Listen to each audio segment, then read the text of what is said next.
はい、今日はですね、小沢健二のセカンドアルバムのライフについて語っていければなと思ってます。このアルバムは90年代を代表する作品でして、90年代以降の日本のロック、ポップスシーンに与えた影響っていうのは、計り知れないものがあるというふうに言える、日本のロックシーンを代表する名盤といっても差し支えない作品だなと僕は思います。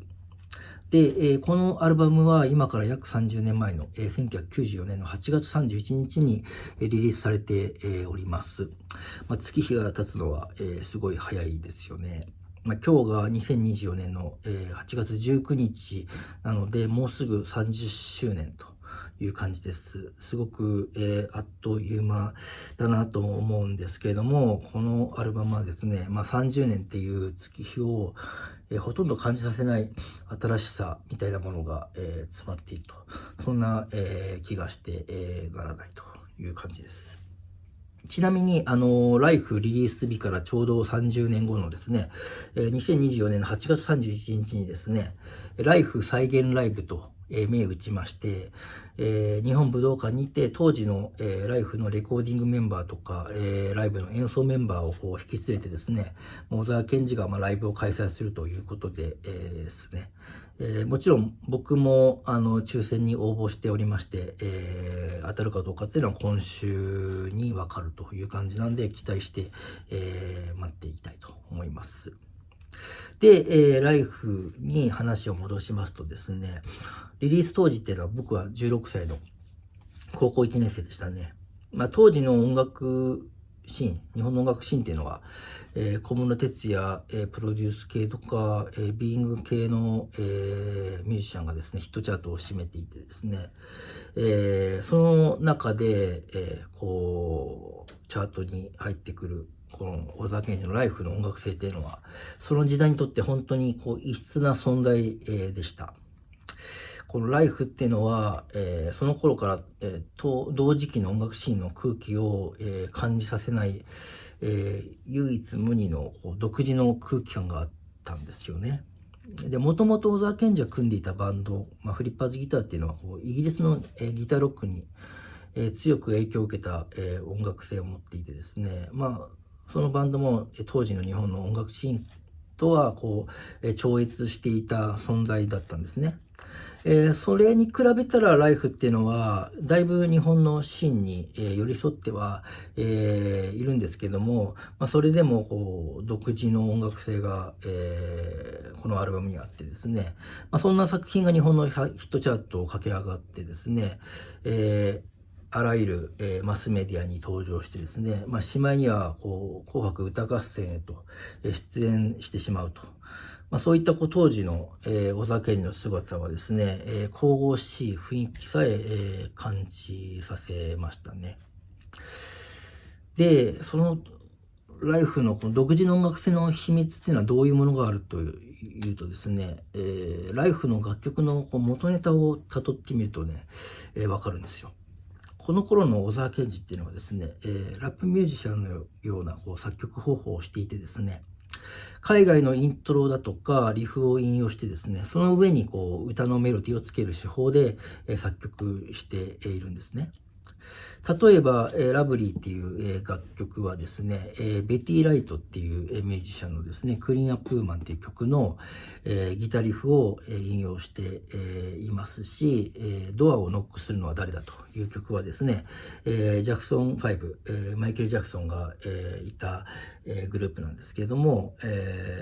それのI Will Find a Way っていう楽曲の、イントロだとか A メロを、引用していると。そういったアルバム、アメリカのですね、ソウルだとか、ブラックミュージシャンの、曲をですね、うまい具合に引用しているわけなんですね。そんなミュージシャンっていうのは当時の日本の、ポップス界にはいないんですよ。それはすごく、独自になるのは、当たり前かなと思います。ただ誤解されてしまうと困るんですけども、別に僕はこの作曲方法を、批判しているわけではないです。ライフという作品は僕は大好きですし、小沢健二も僕は好尊敬しております。僕はもう過去の楽曲を、引用してですね、新しい価値観を持った作品を生み出せばですね、全然それはありなことだなと思っているので、その辺はあしからずということで、よろしくお願いいたします。ただそういう洋楽の影響下にある作品っていうのは、なかなか売れづらいものですけれども、この作品のすごいところは、この音楽マニア人気のみならず、大衆人気さえも獲得してしまう、ところにあると思いますね。ライフというアルバムはですね、当時メジャーの、小室、哲也プロデュース系だとか、ビーイング系ほどの売り上げはいきませんでしたけれども、小沢健二自身がですね、ヘイヘイヘイを中心とした音楽番組にですね、多数、出演してですね、彼のトーク力だとか、キャラクターの面白さっていうのは大いに、大衆受けしまして、いわゆるアイドル的な人気を博していってですね、ライフというアルバムも、どんどん巨大化していくというわけです。その結果、音楽好きだとかおしゃれな人っていうのは、ライフは、大体好きだったっていうイメージはあるんですけども、音楽を、普段聴かない層にも人気があったなと思います。これはいわゆる渋谷系と呼ばれるミュージシャンの中でも最大の売り上げ、知名度を小沢健二っていうのは、誇っていたかなと思っております。で、ちょっと時系列的に、話しますとですね、ライフがリリースされる半年ぐらい前にですね、1994年の3月9日に、ステラパーと、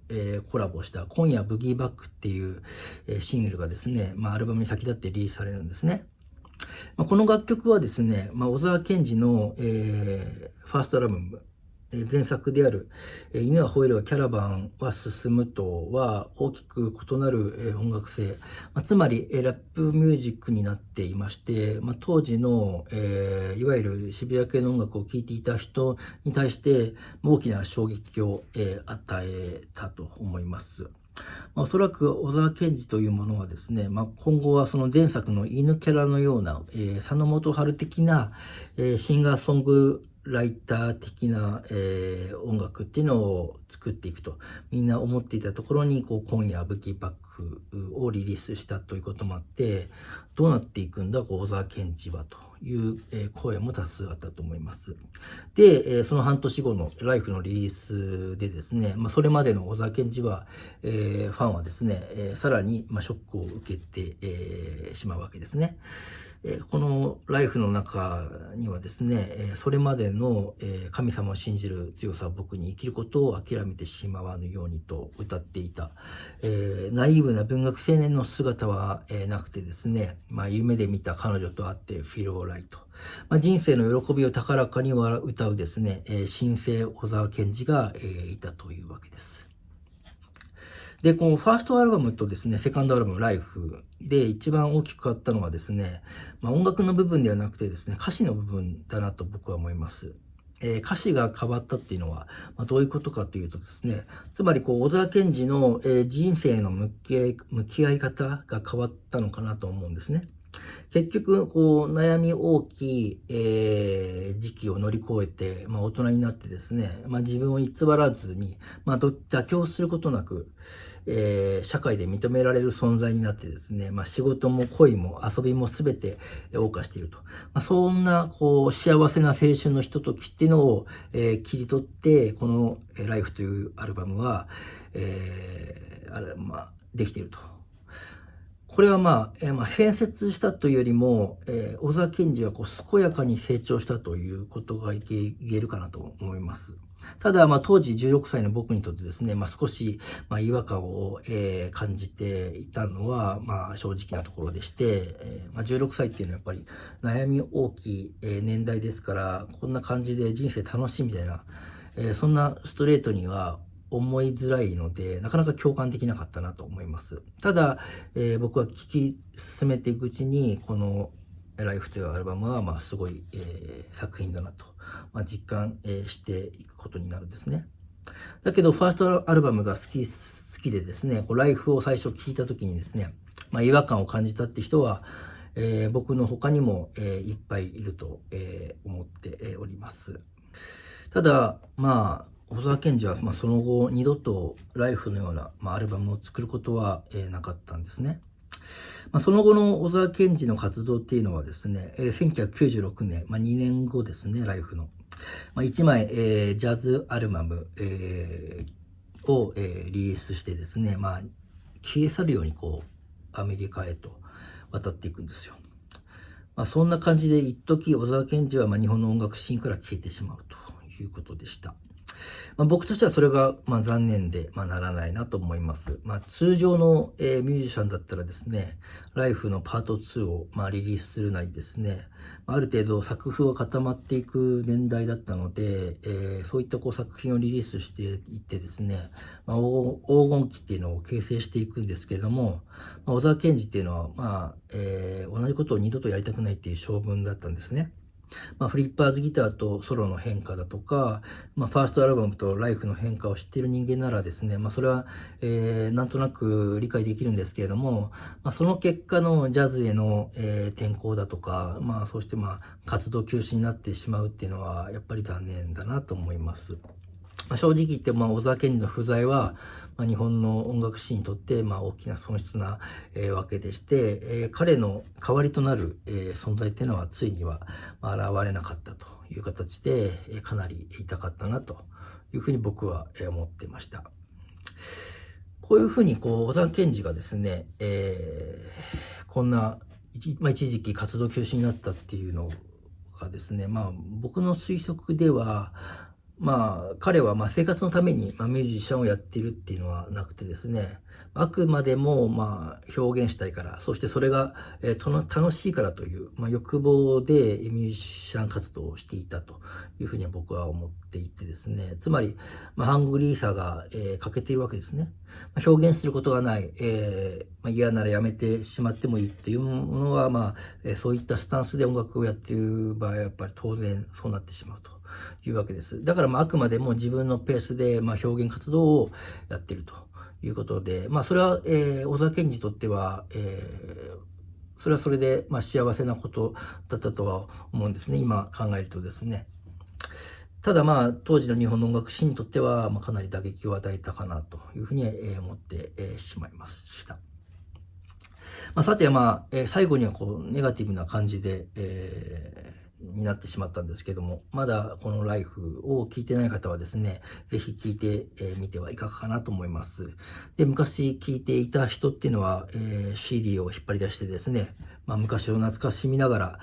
聞いてみてはいかがかなというふうに、思っておりますので、よろしくお願いいたします。以上です。ありがとうございました。